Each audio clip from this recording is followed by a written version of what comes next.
నమస్కారం, నా పేరు బాలా. బీసీఎన్ న్యూస్ కి స్వాగతం. ముందుగా ముఖ్యాంశాలు.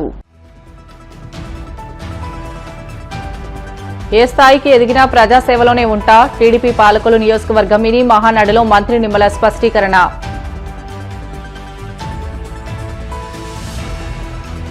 బాపట్ల పోలీస్ పెరేడ్ గ్రౌండ్స్ లో యోగాంధ్ర క్యాంపెయిన్. యోగా అందరి జీవితాల్లో భాగం కావాలంటూ యోగాసనాలు వేసిన మంత్రులు, ఎమ్మెల్యేలు. కమ్యూనిటీ హెల్త్ సిబ్బందిని రెగ్యులర్ చేయాలి. రాజమహేంద్రవరంలో హెల్త్ సిబ్బందికి సంఘీభావం తెలిపిన మాజీ ఎంపీ భరత్.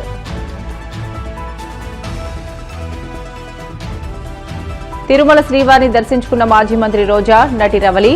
ఆలయ మర్యాదలతో స్వాగతం పలికిన అధికారులు.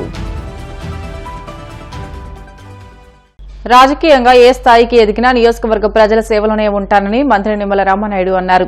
టీడీపీ పాలకులు నియోజకవర్గ మినీ మహానాడు పోలపల్లి సమీపంలోని SSS కళ్యాణ మండపంలో నిర్వహించారు. ఈ సందర్భంగా టీడీపీ వ్యవస్థాపక అధ్యక్షుడు ఎన్టీఆర్ విగ్రహానికి మాజీ ఎమ్మెల్సీ ఆంగ్ర రామ్మోహన్, నియోజకవర్గ పరిశీలకుడు పెచ్చెట్టి చంద్రమౌళి పూలమాలలు వేసి నివాళులర్పించారు. అనంతరం ఇటీవలే మృతి చెందిన టీడీపీ నాయకులు, కార్యకర్తల మృతికి 2 నిమిషాల పాటు సంతాపం వ్యక్తం చేశారు. ఈ సందర్భంగా మంత్రి రామానాయుడు మాట్లాడుతూ గొలుసు రహదారుల అభివృద్ది, డయాలసిస్ కేంద్రం ఏర్పాటు, టిట్కో ఇళ్ల అప్పగింత, పట్టణంలో పార్కుల అభివృద్ది, డ్రైన్లో పూడికతీత వంటి అభివృద్ది పనులు చేస్తున్నట్లు వివరించారు. కూటమి నాయకులు, కార్యకర్తలు ప్రతిపక్షాల విమర్శలను సామాజిక మాధ్యమాల వేదికగా తిప్పికొట్టాలని పిలుపునిచ్చారు. మొన్న జగన్మోహన్ రెడ్డి గారు కూడా మాట్లాడుతూ ఉన్నారు వెల్ఫేర్ గురించి. జగన్మోహన్ రెడ్డి గారి నోటులోంచి వెల్ఫేర్ అంటే సంక్షేమం గురించి మాట్లాడుతూ ఉంటే నాకు అనిపించింది దెయ్యాలు వేదాలు వల్లిస్తున్నట్టుగా అనిపించింది. ఎందుకు ఈ మాట చెప్తూ ఉన్నానంటే 5 సంవత్సరాలు ఆయన పరిపాలన చూస్తాం మనందరం కూడా. Fake button, fake welfare, fake CM. 5 సంవత్సరాలు జగన్మోహన్ రెడ్డి పాలనంతా కూడా fake welfare, fake button, fake CM Jaganmohan రెడ్డిని ఎందుకు చెప్తూ ఉన్నానంటే మోసకారి సంక్షేమం ఏదైతే ఉందో దాన్ని ఒక్కసారి మీరందరూ కూడా గుర్తు చేసుకోండి. ఆ రోజు ఏదైతే రైతు భరోసా పేరు చెప్పి పిఎం కిసాన్ అని చెప్పి 6,000 రూపాయలు ప్రధానమంత్రి గారు ఇస్తారు ప్రతి సంవత్సరం కూడా. ప్రధానమంత్రి గారు పిఎం కిసాన్ కింద ఆ వాయిదా 2,000 రూపాయలు రైతుల అకౌంట్ లో పడిపోయినాయి. రైతుల అకౌంట్ లో పడిపోయిన తర్వాత రోజు మళ్ళీ జగన్మోహన్ రెడ్డి గారు రైతుల అకౌంట్ లోకి 2,000 పంపిస్తున్నానని బటన్ నొక్కుతాడు. అంటే ఎంత ఫేక్ గా కాదా ఇది?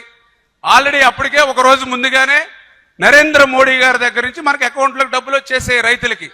అంటే వచ్చేసినటువంటి సొమ్ము కూడా ఈయన మళ్ళీ దానికి ఒక పేపర్లో పెద్ద అడ్వర్టైజ్మెంట్ వేసుకుని, టీవీలో ఒక అడ్వర్టైజ్మెంట్ పెట్టుకుని ఒక ఫేక్ బటన్ నొక్కి మళ్ళీ మనల్ని మోసం దగా. అందుకే fake button, fake welfare, fake CM అన్నటువంటి పరిస్థితి జగన్మోహన్ రెడ్డిది.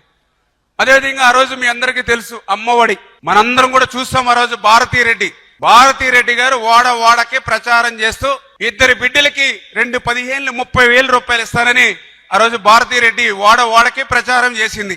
కానీ అధికారంలోకి వచ్చాక మాట తప్పి మడమ తిప్పి 2 కాదని చెప్పి ఒకళ్ళకే ఇచ్చారు. మనం ఒకళ్ళకి ఇవ్వడం కూడా 15,000 అని చెప్పి మళ్ళీ దాన్ని మీ అందరికీ తెలుసు 14,000 చేశారు.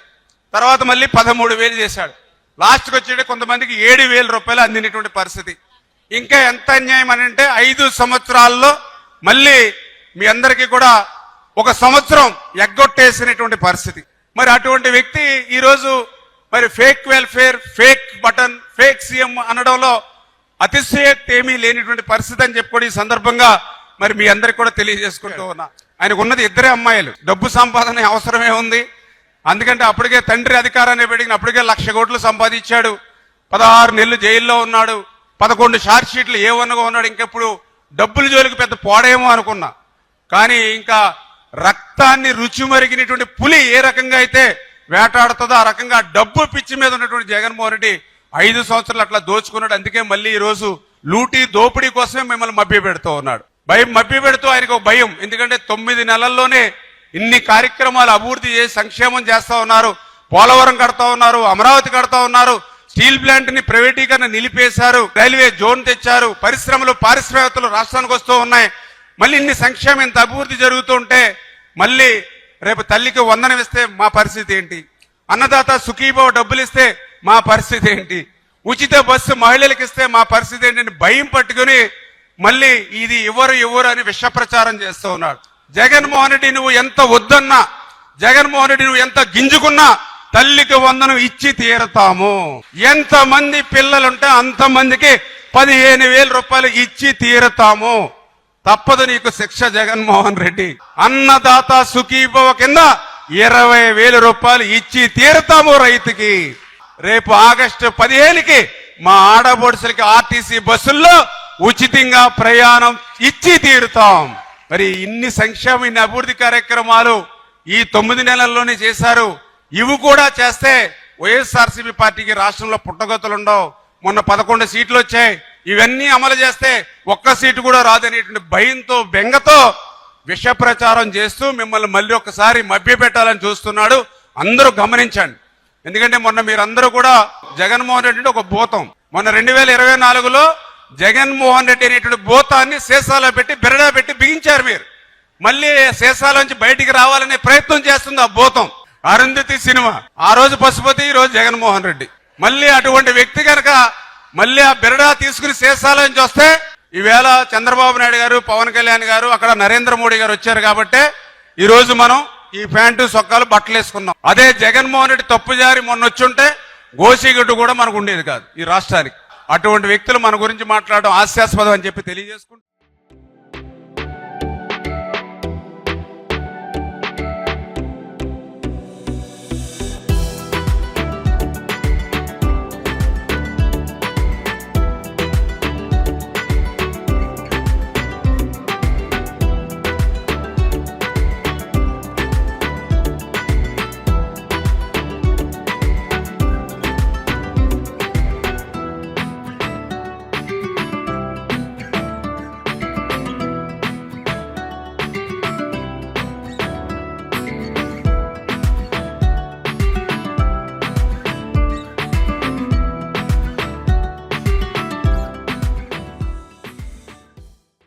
విశాఖపట్నం వేదికగా విశ్వమంతా యోగాతో ఆరోగ్య నినాదంతో 11వ అంతర్జాతీయ యోగా దినోత్సవాన్ని అత్యంత భారీగా నిర్వహించేందుకు ఆంధ్రప్రదేశ్ రాష్ట ప్రభుత్వం కార్యాచరణ సిద్దం చేసింది.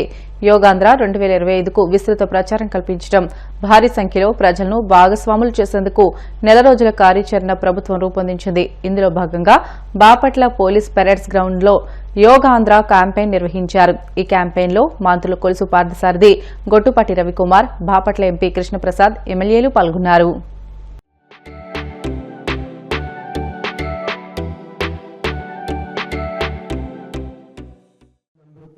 ఎదురు చూస్తున్న 170 దేశాల్లో ఈ కార్యక్రమాన్ని ఇంటర్నేషనల్ డే ఆఫ్ యోగా ఏదైతే ఉందో నిర్వహించబోతా ఉన్నారు 170 దేశాల్లో. మరి ఇటువంటి గొప్ప కార్యక్రమంలో ఈరోజు పాల్పంచుకోవడం నాకు చాలా సంతోషంగా ఉంది. ఈ యోగా అనేది ప్రపంచానికి భారతదేశం అందించిన గొప్ప కానుక. ఎందుకంటే రకరకాల జీవన శైలి మూలంగా, టెక్నాలజీ పెరిగిపోవడం మూలంగా శారీరక శ్రమ అనేది తగ్గిపోయిన విషయం మనకు తెలుసు. ఒకవేళ మన స్కూల్స్ లోనే ఒక సబ్జెక్ట్ గా పెట్టి ఆచరింపజేసినట్లయితే మనం తప్పకోకుండా మంచి ఆరోగ్యవంతులుగా మిగిలిపోతామని చెప్పేసి కూడా సందర్భంగా నేను తెలియజేస్తాను. ఎప్పుడైతే ఆరోగ్యం బాగుందో మన వెల్త్ కూడా పెరుగుతుంది. అంటే మనం కష్టపడి మన ఆదాయాన్ని పెంచుకుంటాం, లేకపోతే శ్రమించి మనం పై స్థాయికి వెళ్తాం. తద్వారా వెల్త్ పెరగడమే కాకుండా మన సంతోషంగా కూడా ఉంటామని చెప్పేసి మనం చేస్తాము. ఏదైతే మన ప్రీతమ ముఖ్యమంత్రి చంద్రబాబు నాయుడు గారు పదే పదే చెప్తున్నారో, హెల్దీ, వెల్దీ, హ్యాపీ ఆంధ్రప్రదేశ్ కావాలని చెప్పేసి ఏదైతే చెప్తున్నారో అది సాధించడానికి ఈ యోగా ఒక మంచి మార్గం అని చెప్పేసి కూడా నేను ఈ సందర్భంగా తెలియజేస్తా ఉన్నాను. ఏ కార్యక్రమం చేసినా దిగ్విజయం చేస్తారనే అభిప్రాయంతో కానివ్వండి, లేకపోతే ఇక్కడ ప్రజల పట్ల ప్రధానమంత్రి గారికి ఉన్న నమ్మకం కానివ్వండి, 10వ సంవత్సరం ఇంటర్నేషనల్ డే ఆఫ్ యోగాగా ప్రకటించిన 10వ సంవత్సరం ప్రధానమంత్రి గారు మన రాష్ట్రానికి వచ్చి ఈ ఇంటర్నేషనల్ డే ఆఫ్ యోగాలో పార్టిసిపేట్ చేస్తాను అని చెప్పేసి జూన్ 21వ తారీఖున మరి మన రాష్ట్రానికి వస్తున్న విషయం మీ అందరికీ తెలుసు. ఈ కార్యక్రమాన్ని ఈ నెల రోజులు కూడా అనేక ఫేజెస్ లో మరి వివిధ మార్గాల్లో స్కూల్స్ లో కానివ్వండి, గ్రామాల్లో కానివ్వండి ఈ కార్యక్రమాన్ని ఈ 31 రోజులు కూడా నిర్వహించాలని చెప్పేసి ప్రభుత్వం నిర్ణయించిందని చెప్పేసి మనం చేస్తాము. రాష్ట్రంలో 2 కోట్ల మందితో ప్రతి ఊరు, ప్రతి వాడ, ప్రతి మున్సిపాలిటీలో కూడా మరి అధికారులు, స్టూడెంట్స్ అందరూ కలిసి దాదాపు 2 కోట్ల మందిని international day of yoga ending రోజున పార్టిసిపేట్ చేయించాలని మన దేశంలోనే పురుడు పోసుకున్నటువంటి ఈ గొప్ప యోగా అనేటువంటి విషయాన్ని ఐక్యరాజ్య సమితికి నివేదించి దీన్ని అంతర్జాతీయ యోగా దినోత్సవంగా ప్రపంచవ్యాప్తంగా జరుపుకునేటట్టుగా ప్రపోజ్ చేయడం జరిగింది. అది జూన్ 21న IDY ఇంటర్నేషనల్ డే ఆఫ్ యోగాగా జరుపుకోవడానికి నిర్ణయించి తీర్మానించడం కూడా జరిగింది. మరి 2015 సంవత్సరంలో గుజరాత్ రాష్ట్రంలో 1,53,000 మందితో అతి పెద్ద ఎత్తున ఒకే చోట్లో చాలా మందితో యోగా నిర్వహించి చాలా సక్సెస్ఫుల్ గా చేయడం, అది గిన్నెస్ రికార్డులలో కూడా ఎక్కడం, చరిత్రగా నిలిచిపోవడం జరిగింది. మరి మన ముఖ్యమంత్రి వర్యులు శ్రీ నారా చంద్రబాబు నాయుడు గారు ఈ సంవత్సరం అంతర్జాతీయ యోగా దినోత్సవం అయిన జూన్ 21వ తారీఖున మన భారత ప్రధాని గారిని ఆహ్వానించి మన విశాఖపట్నం బీచ్ లో నుంచి 5 లక్షల మందితో అతి పెద్ద ఎత్తున యోగా కార్యక్రమాన్ని నిర్వహించడానికి నిశ్చయించుకోవడం అయింది. రాష్ట్ర ముఖ్యమంత్రి వర్యుల సమక్షంలో జరుగుతున్నటువంటి ప్రోగ్రామ్ కి అనుగుణంగా అనుసంధానించుకుంటూ మనము పర్యాటక కేంద్రాలైన మన అందమైన ఆహ్లాదకరమైన బీచ్లలో అతి పెద్ద ఎత్తున ఆ కార్యక్రమాన్ని మనం చేపడతాం. కాకుండా మనము పెద్దలు వాళ్ళ ఇంట్లో కుటుంబ సభ్యులకి, వాళ్ళ పిల్లలకి, ప్రతి ఒక్కరికి కూడా ఈ కార్యక్రమాన్ని చేసి మనం యోగా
బులెటిన్లో షార్ట్ బ్రేక్ తీసుకుందాం. Stay with us.